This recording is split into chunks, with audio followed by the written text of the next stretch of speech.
What's up, sales professionals? It's Matt Smith, the VP of Digital from Sales Hacker. I'm here with Matt Amundsen.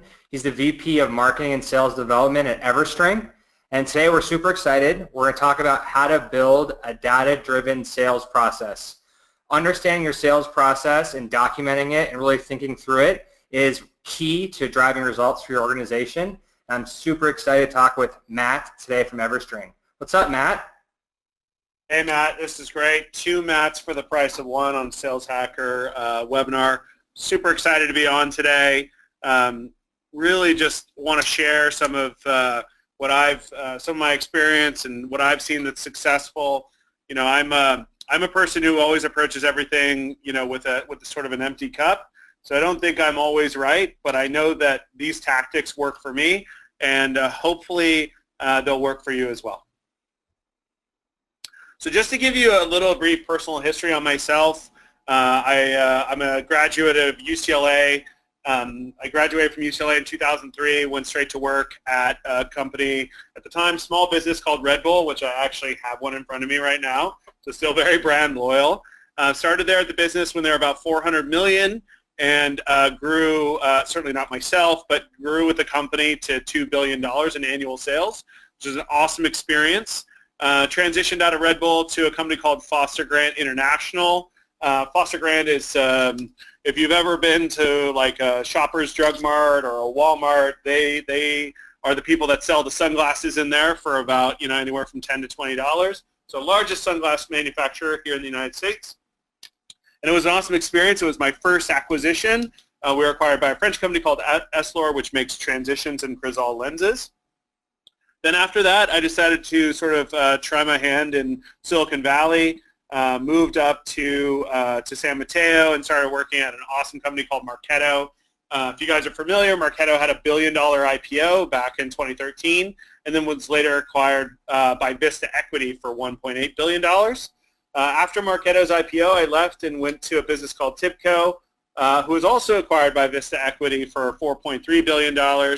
In 2014, so just kind of 3 really awesome back-to-back-to-back exits. So although I don't think I played a giant role in any of these companies' success, the cool thing about it is I really got an amazing opportunity to work side by side with some just incredible business leaders. And you know, my time at those companies actually afforded me some really, really incredible advice. And so prior to, you know, kind of getting started here with the program, what I always like to do is I just like to share some great advice that I've gotten in my career, and hopefully some of you guys can you know, kind of pull this into the way you think about business and you think about going about your day-to-day. So number one is this comes from Bill Bench, who was a SVP of sales, took Marketo from $1 million business to a $100 million business, which is basically unheard of. Generally speaking, you have like that $1 to $10 million sales leader and that $10 to $40 million sales leader, and then you bring on the sales leader to get you to scale and up to IPO. But just an incredible person who was a huge influence on me. And he always taught me to be an in spite of person, not a because of person. What that means to me is, you know, in spite of adversity, whether you're a salesperson who doesn't have great leads, or you don't have a marketing team that's able to drive inbound, or, you know, you went to Dreamforce and your booth placement sucked, being an in spite of person is all about, you know, rising above that and being successful in spite of all those obstacles. Most people are because of people, and that really is just, it's excuseville, right? It's an opportunity for you to just say, well, I couldn't do it because of our poor booth placement, or I couldn't do it because the marketing team couldn't get us there. You all, you know, the reason why we got into sales is, and just to be clear, I did at one point carry a bag. I'm not just a lifetime marketer. The reason why we got into sales is to control our own destiny, and I feel like this quote always reminds me of that. The second quote is very controversial, but it's something that I live on a day-to-day basis. This is all about taking risk. So get fired for something you did, not something you didn't do. And for anybody who's like a baseball fan, I liken this to essentially, don't strike out looking. I think we all can get caught up in fear, and fear can cause us to do crazy things, but more often than not, fear causes us to do nothing. And so if you're a person who's afraid to make a call, send an email, get a deal done by any means necessary, and you end up getting fired because you didn't do that, that's far worse than taking a risk and doing something aggressive that you know is in the best interest of your business. So this is sort of part of my ethos, as not only as, during my time as an SDR leader, but also my time here as a marketing leader. This is an interesting quote. This comes from my days. Playing football in college. It's the realization that in order to be a big-time player, you have to be able to make big-time plays in big-time games, right? Nobody wins the Heisman by being the running back at Alabama that runs for 250 yards against that NAIA school that you scheduled in week 1, right? Like, if you want to win a Heisman, you want to be drafted high, you want to be a big-time player, you got to do it, in a game against Georgia or LSU, right? Like, if you want to rise to that level, you have to do it on a big-time stage. And so think about that in terms of your career. Like, are you a person who just takes down, really quick and easy deals? You've got a ton of inbound leads that are coming to you where it's really transactional? Or are you somebody who can step outside your comfort zone, go get your business their first 7-figure deal, or go get your business that deal at that company that is that's using your competitor? Big-time players are the people that can make big moves on a big stage. And so think about that in your career. Not every deal has to be that way, but you have to have those in your repertoire, because that's what really builds a career. Yeah, and I think one kind of point there, Matt, is too many sales professionals kind of have one ICP in their funnel, right? Yeah. You just have SMBs in your funnel, and that's all you're working. And really, sales professionals should treat it more like a game. And you should have those tier 1 Dream 100 accounts that are in your funnel, and you're working them, and you'll be maybe you'll take yourself out to a steak dinner if the boss doesn't, if you close that deal. But yeah. I think you got to gamify a little bit. You got to make it fun, and you got to diversify your funnel where you have the shorter, easier wins in there, as well as the bigger fish. They're going to have a longer sales cycle, but they're going to be better for your resume and ultimately better for the company as well. Yeah, absolutely. Great call, Matt. And then this is sort of advice that this comes from John Barrows, who I think you guys all know and respect. But don't make a mockery of this job. And I think for anybody who's active and social, we saw really over the course of the last 2 years, and maybe a little bit now, but we saw just this heavy amount of SDR and AE shaming on LinkedIn, where people are sending, crappy messages to their prospects, have weak talk tracks, are sending information that's inaccurate or making assumptions that's inaccurate, and those people just getting blasted on LinkedIn. And while I don't ever agree with blasting somebody who's just trying to do their job, they're just trying to engage with a prospect, the reality is there's a little bit of that those folks had coming to them by having a weak game. So, up the ante on your game, learn your product, learn your ICP, learn messaging that resonates with the personas that you're targeting, so you don't make a mockery of yourself and of this profession. Yeah, and I think one question I ask, reps when I'm interviewing them is, what's your favorite sales book? And it's shocking how many people are in sales, they're a sales professional, they haven't read a single book. I mean, you have to treat this like it's business school, or like it's being a doctor, where you've read the top 100 sales books. You've read every single thing you can get your hands on. I think that's kind of speaks to that advice. So totally agree there. Yeah, totally agree with you there, Matt, too. It's interesting. There's so many resources at our disposal, whether you're going to the Sales Hacker blog or listening to this webinar today, or one of a myriad of so many great podcasts that are out there. There's just so much information at your fingertips. There's no reason not to consume it. So let's just jump through the agenda here quickly, and we'll move in. So step 1, we want to talk about how to get more qualified meetings with data. We all know meetings lead to deals.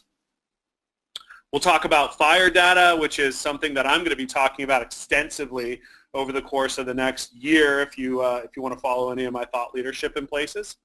We want to talk about how to use data to book meetings more effectively.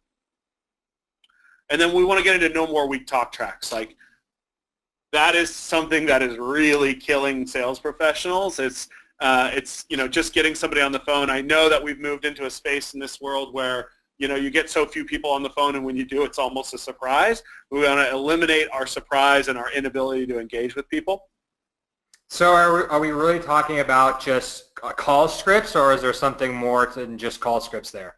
Well, we'll talk a little bit about. I'll give everybody my opener that I know works very well here at EverString, but we can dig a layer deeper too in order to talk about like what are the different types of value props at different stages of the sales cycle. Okay, cool.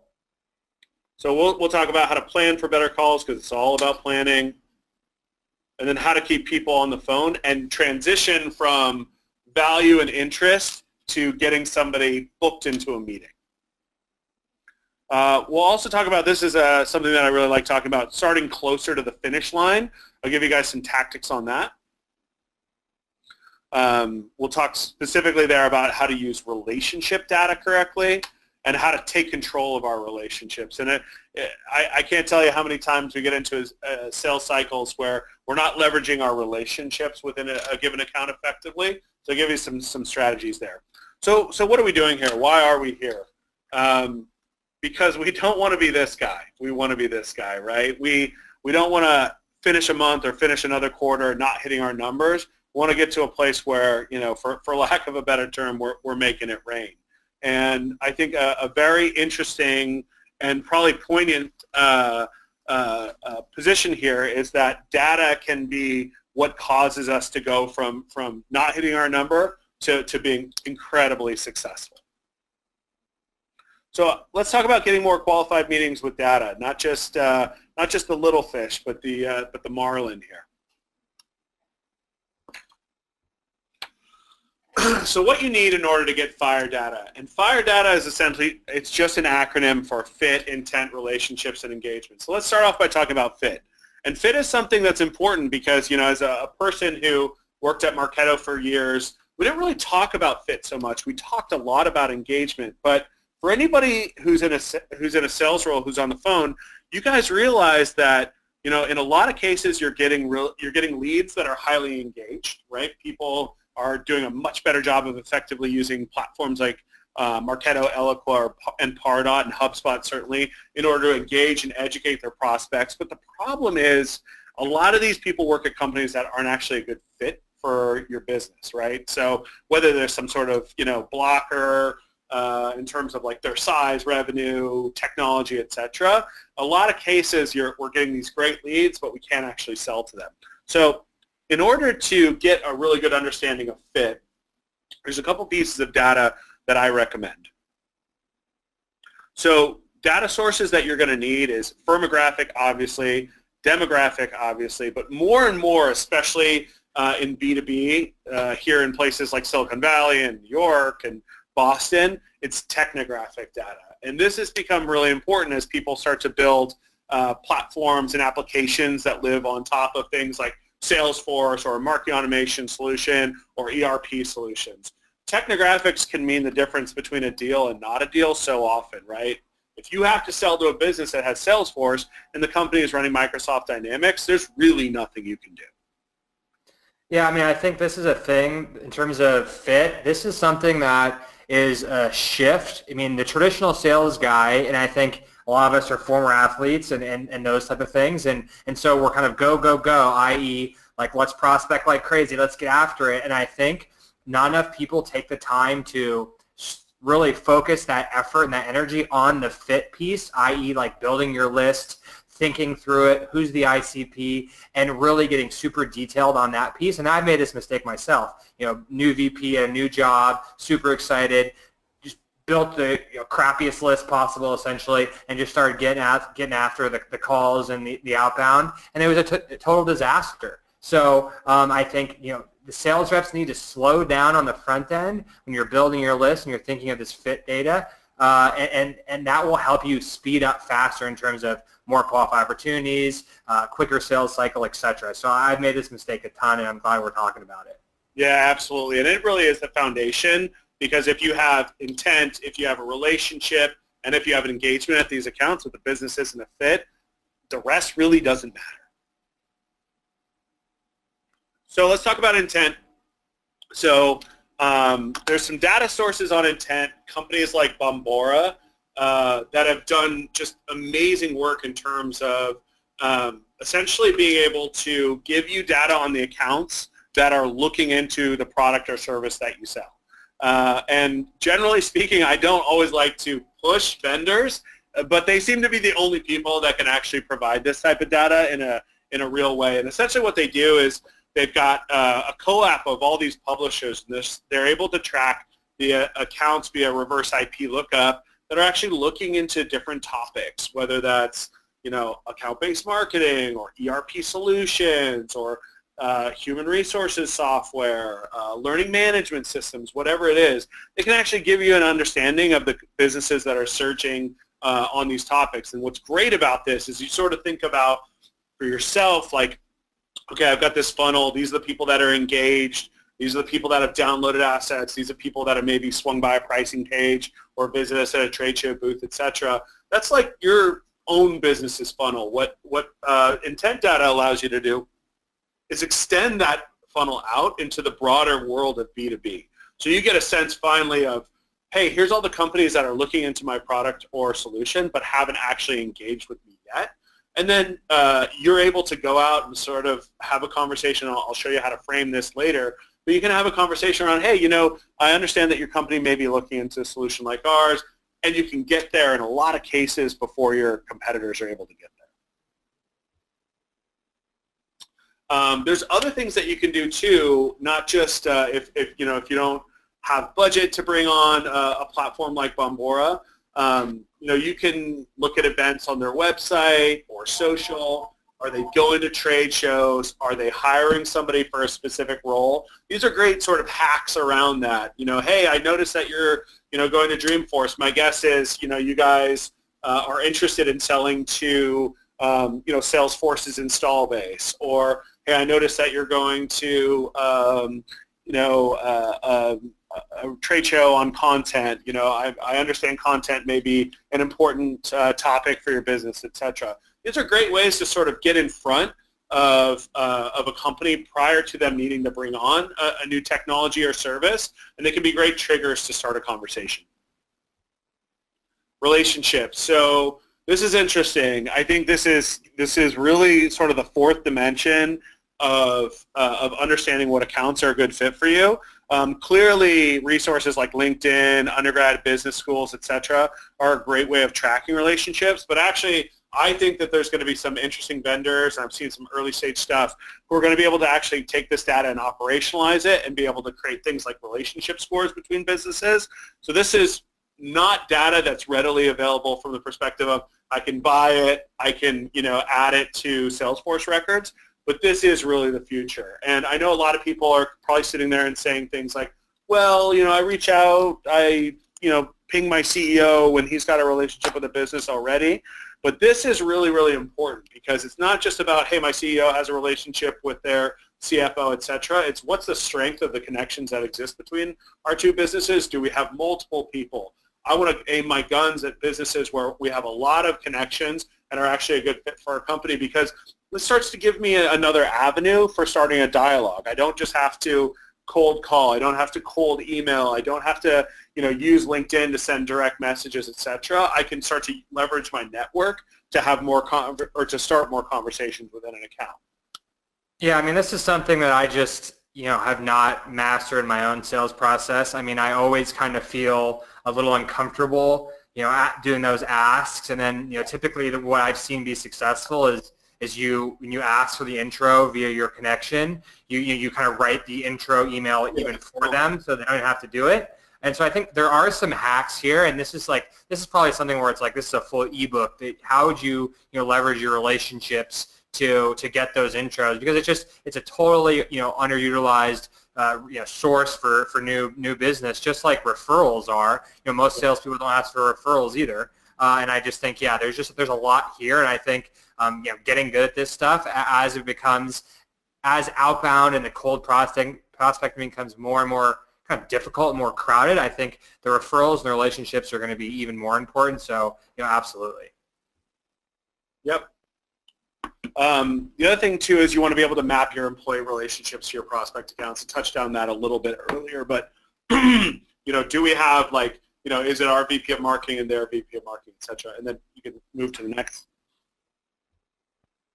And then, of course, engagement. This is, what you get out of your marketing automation solutions, whether you're running Marketo, Eloqua, Pardot, HubSpot, et cetera. But also some really interesting stuff that's coming from Engagio now is not just, hey, this individual person is engaged. We've seen a lot of success by using Engagio's platform to say, hey, holistically, this business is very engaged. And while we may not know or have relationships with all the people there, we can see that this company is broadly across, multiple personas starting to engage with our business, which is, a really great way to start a conversation.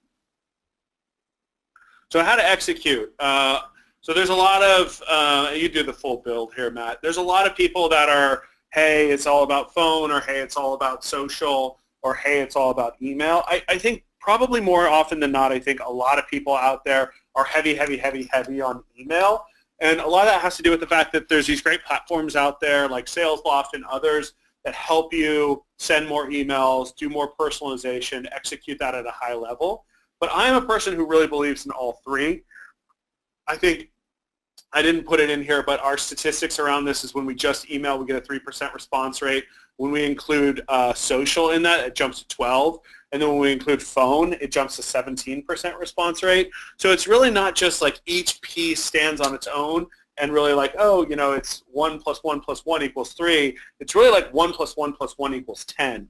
The more touch points that you can have, the better off you are. And the thing that I would say is to anybody who's prospecting, and a lot of you, I'm sure, are working at MarTech companies that probably want to get a persona like mine engaged, is forcing a conversation in a place like email can be tricky because you're really kind of like walking up cold. Think about it in a bar. You're walking up cold and trying to force a conversation where somebody doesn't know you, they don't understand your value props yet, they're not sure what kind of a person you are. Whereas social, if done right, and this certainly isn't the point of this webinar, but social, if done right, will allow you to sort of enter into a conversation that's already taken place, which I think is great. And then the reality is like the phone, like my phone just doesn't ring that much. So if you want to get my attention, it's a great place to get my attention.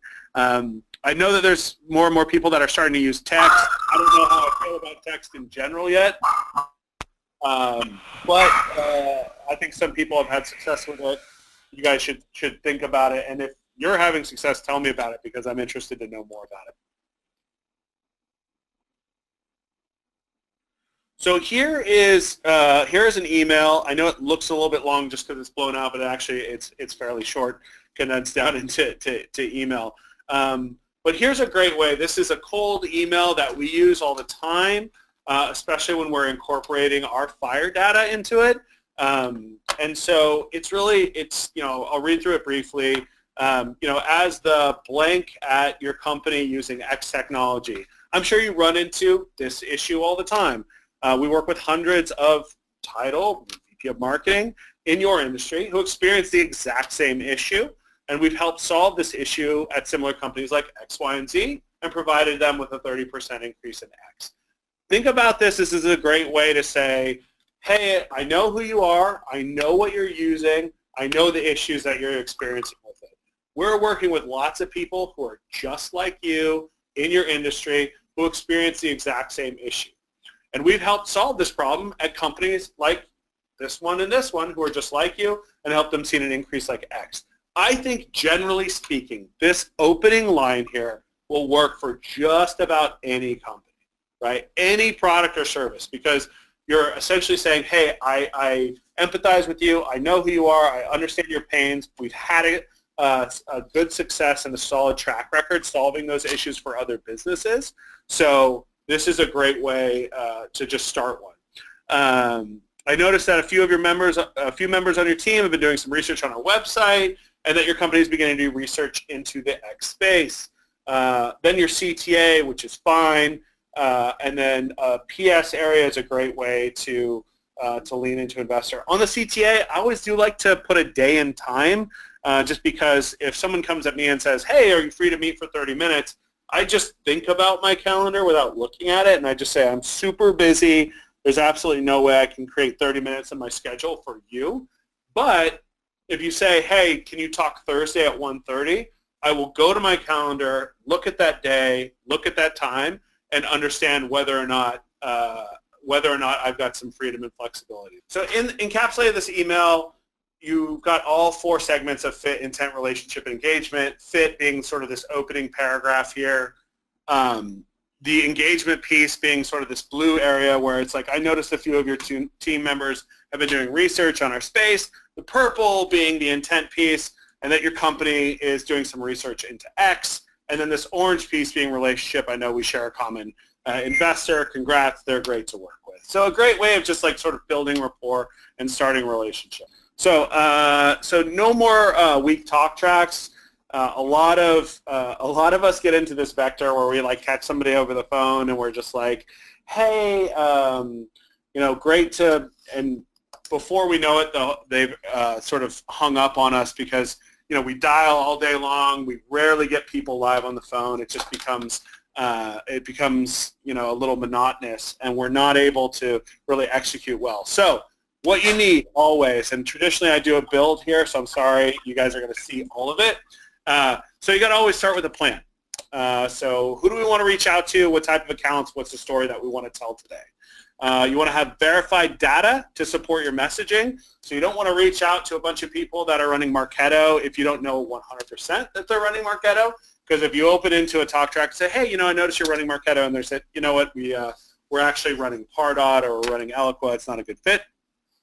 Always have a reason for your outreach. The reason why I'm calling today is, and then you want to have a talk track for each persona that you're reaching out to.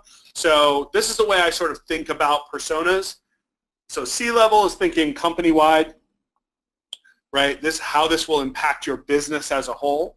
A VP or director level person is thinking departmental.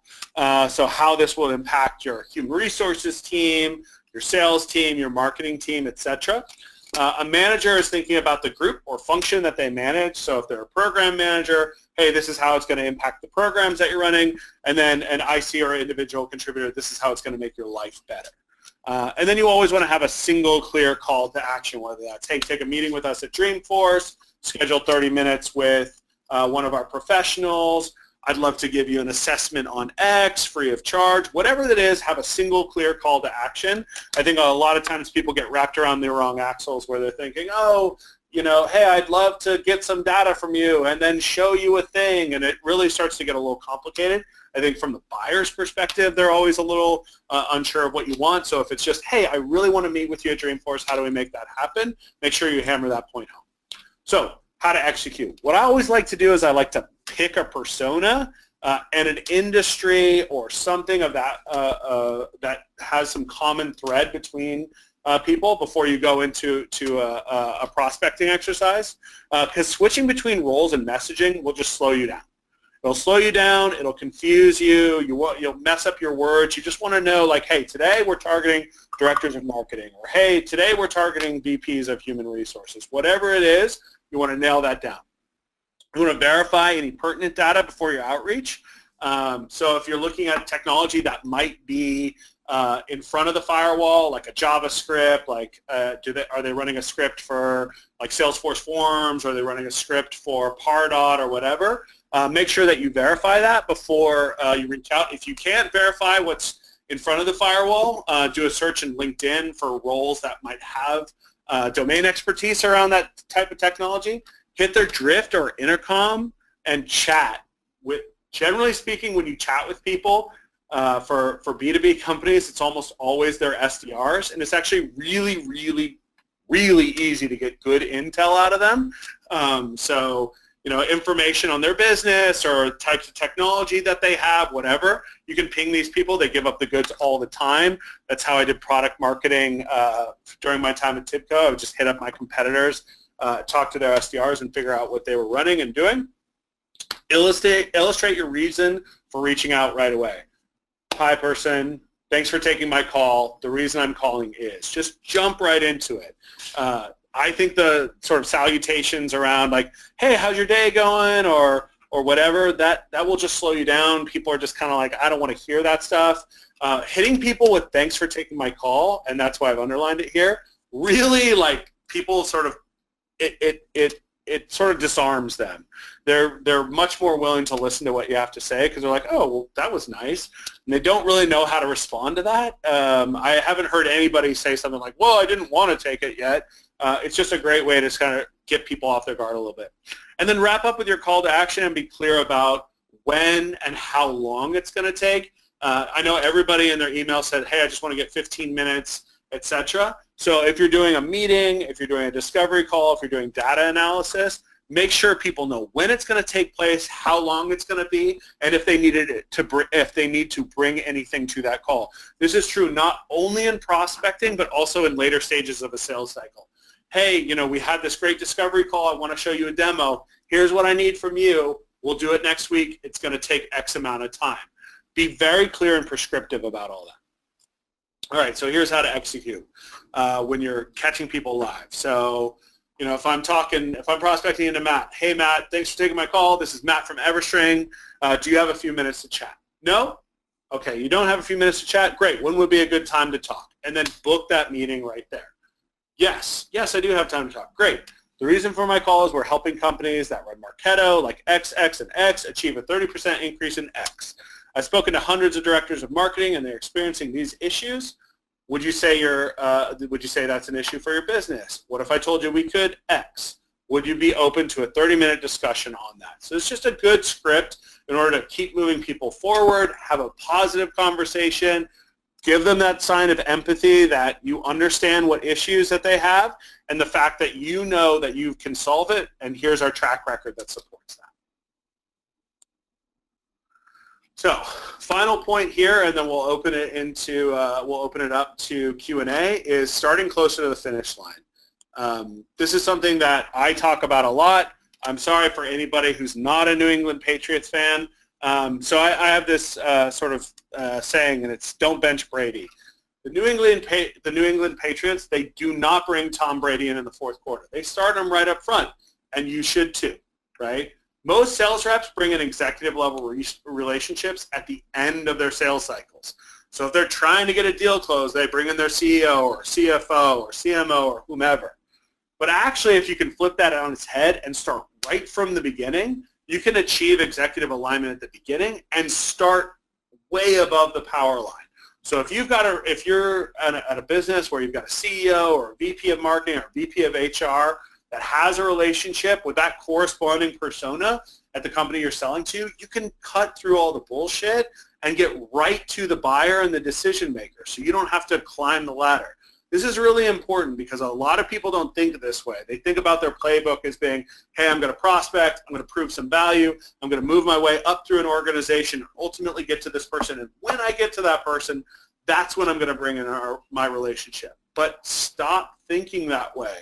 You have to win. You do not have to win on your own. Selling is a team sport.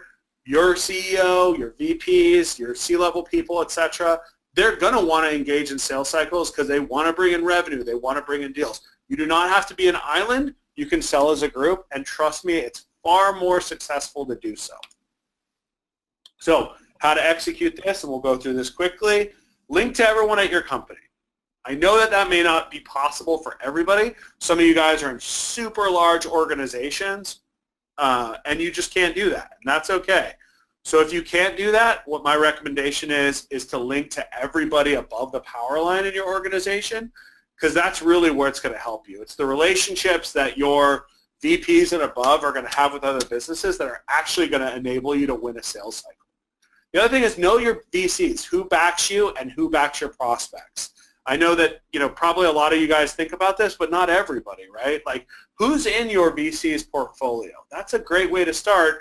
And, for your CEO to be able to leverage the VC that's invested in your business to say, hey, I know that, Excel or Lightspeed is also invested in this other company. How can we facilitate a conversation? And in a lot of cases, those businesses want to buy from other companies in your portfolio. So it's a great way to just start a relationship at a super high level. Read your prospect's website. Read about their board and advisory board members. they may be listed on the website, but they don't always list it on their LinkedIn profiles. So I'll give you an example. I'm an advisor at a couple different companies. I don't list any of them on my LinkedIn profile because I don't want to get hit up by people trying to prospect it into those businesses. But I can be found on some people's websites as an advisory member. So the thing is, I don't always want to make that public, but sometimes the business does because they want to sort of play off that brand. So make sure that you're going through their leadership pages to find all those connections. And then Matt talked about this earlier and just really hit the nail on the head. In a lot of situations where, for myself, when our sales team is selling and they want me to engage with one of their target accounts, they'll say, oh, hey, can you reach out to this person? Or even people in my network where I have relationships with account executives at other businesses. And they're like, hey, could you sell to this person? The best way to get them going and started is to actually write that message for them. I am so much more likely to actually send a message and have that message be sort of pertinent based upon what that other business's selling style or the product or service they sell is, if they write it for me. And I don't want to sort of product market my way into thinking about what that business does. If you can provide that for the person offering the referral, they're so much more likely to do it. Cool. So a few questions. Can you explain firmographic? I think we all know what it is, but I mean, just kind of go explain to the sales reps or maybe SDRs out there exactly what you would define as a firmographic information. Yeah, great. So firmographic data is just account level data, their location, their industry, their employee size. Those are general. The state, industry, employee size, and revenue would be the four main firmographic data pieces. And these are just kind of largely the pieces that your marketing team or you yourself within your CRM system can use to segment the different types of accounts that you're going to reach out to. Cool. So one question is basically around the number of touches. You said email, social, call. Yeah. And I think too many times reps get super focused on just how many numbers or how many touches versus maybe the quality of those touches. Yeah. I think sometimes people get too obsessed with how many emails and the cadence. So maybe if you just give us an example of what your kind of cadence looks like in terms of your standard prospecting cadence and what you would recommend as maybe a place where some of these reps can start. Yeah. So I do have a general response to this. One, it doesn't play as well because you guys can't see me. I'm a rather large individual, but the thing that I always like to say is cadences and number of touches are sort of a lot like dieting. If you stick to one thing, it will generally work, because hey, over the course of X many touches, these are the points that I want to get out, and I don't want to include any fluff in that. So I don't put a lot of stock into should it be 12, should it be 15, ooh, maybe we should experiment with a 16th touch. I think sort of the value that you want to and education that you want to provide to your prospects. It's just a matter of, how many touches does it take in order to do that. Generally speaking, most of our cadences, and we're a sales off customer here, most of our cadences are 12 touches long for sort of the vast majority of the prospecting that we do. In the enterprise, where we have a much smaller SDR team, that can stretch to about 20 touches just because it's a longer time period. We'll do a lot of we're able to glean a lot of data from their business specifically. We'll do things like reading their 10K reports, etc. So those can be longer touch cycles, not only from the number of touches, but also the length of a cadence. Yeah, and one really simple thing that reps can do just to make start incorporating more than just email in their prospecting is do like a double touch, where you basically just do your standard email and just add in either a call or social to that initial prospecting outreach touch. Is just a really simple way to start using other channels in your prospecting. So that's something my reps have done that I think I've seen it work pretty well. Yeah, I totally agree. I think the one thing that I always think of, because as a marketing leader, I get just pinged a ton, is if I ignore this one email, is this person going to go away? And shockingly, 9 times out of 10 they do, right? Shockingly, 9 times out of 10 they do. There's just the fact that you're even thinking about the number of touches and thinking about what a cadence or whatever you call it in your system looks like puts you well ahead of the game. So obviously sales stack is a huge topic. What do you guys use at EverString in terms of your sales stack? And I'll tell people mine as well. Mine's not as probably as advanced as yours, but yeah, what are you guys using over there right now? Yeah, so for us, we get all of our data through our own platform. So all of our firmographic intent data is actually, it flows from Bombora and through our platform. So we have a connection. So both internally and the customers that use our product are able to see both fit and intent inside of the platform and push that information directly into Salesforce. Obviously, we use Salesforce as our CRM. We use Chorus for our calling. SalesLoft is really like it's sort of like the center of everything that we do from like both a sales and SDR prospecting perspective, as well as we start to use different cadences within a sales cycle. We purchase leads through Zoom Info. They have been our contact provider for a long time, and gosh, obviously we use LinkedIn Sales Navigator. I honestly couldn't think of how you could survive without that. So those are really like the cornerstones. It's the SalesLoft, the Navigator, the data that we have. It's really the data that we get from our own platform tells us which companies are the best fit that we should be targeting, which companies are potentially in market for a product or solution like ours, and then sort of getting the contact data in terms of who we want to reach out to. Yeah, that's pretty much it. There is some questions. And then we use Viewed It from Vidyard to do personalized videos, and that is like literally magic. There are some questions around what Bombora was. Yeah, so Bombora is an intent data provider, and you can buy from them directly, or you can purchase their solution through us. And essentially, what it allows you to do is it allows you to see the companies that are in market for a product or service like what you sell. They essentially, what they do is they have a pixel just like a Marketo or an Eloqua or Pardot, but instead of it being on your website, it's on all these publishers' websites, so it can see the types of articles people from a given account are looking at. And so they're constantly scouring the internet, and they're saying, okay, these are the people, this is what like normal behavior looks like, because at any given time someone could do some level of research on a business or service because maybe they're thinking about moving on to a job, or they're just thinking about or they've heard the term and they want to understand what it is. They look for when there's an abnormally high level of research coming from a single account, and then they flag that data for you.